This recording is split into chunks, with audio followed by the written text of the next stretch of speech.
Terminons le chapitre Autre saisie par répartir le contenu d'une cellule sur plusieurs. Donc nous allons voir comment répartir le contenu d'une cellule sur plusieurs cellules.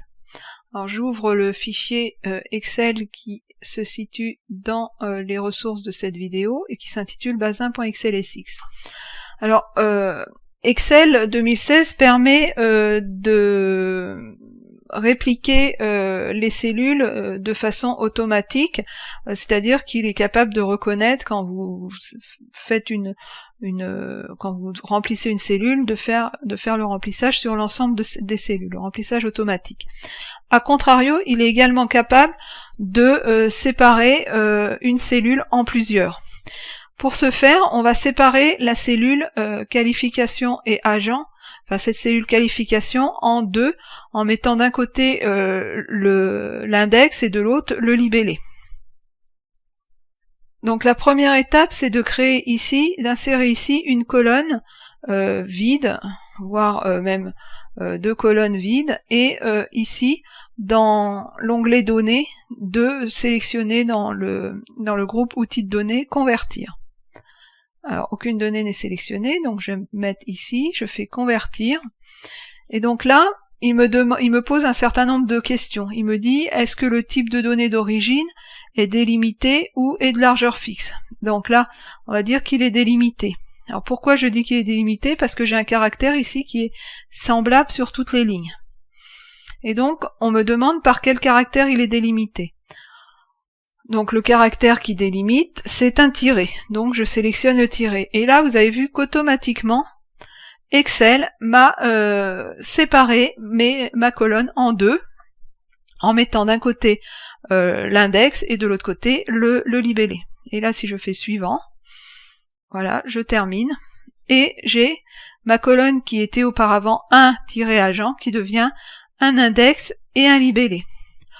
Donc ça peut être très pratique quand vous avez quand vous récupérez des fichiers Excel et que vous souhaitez transformer, avoir cette notion de ici en fait d'identifiant de type là de qualification et le libellé, de pouvoir récupérer ces deux colonnes distinctement.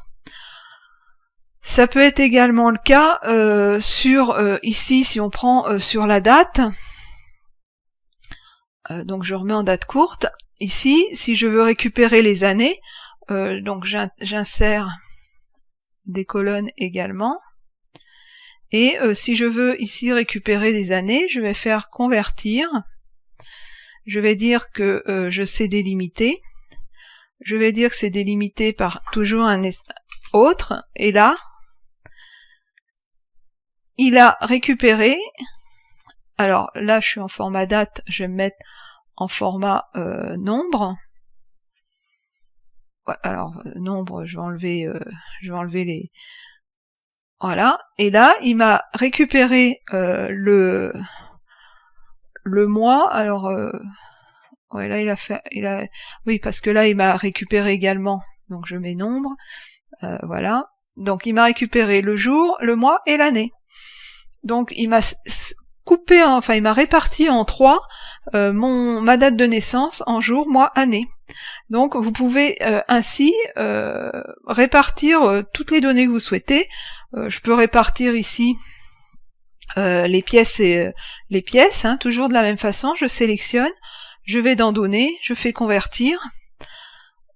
J'ai un délimiteur. Mon délimiteur, c'est pas autre, c'est c'est l'espace. Et là, hop, il m'a enlevé mon pièce de mon numéro de pièce. Alors ça peut être très intéressant parce que vous n'avez peut-être pas forcément besoin de pièces à ce niveau-là et vous voulez récupérer juste le numéro de pièce à ce niveau-là.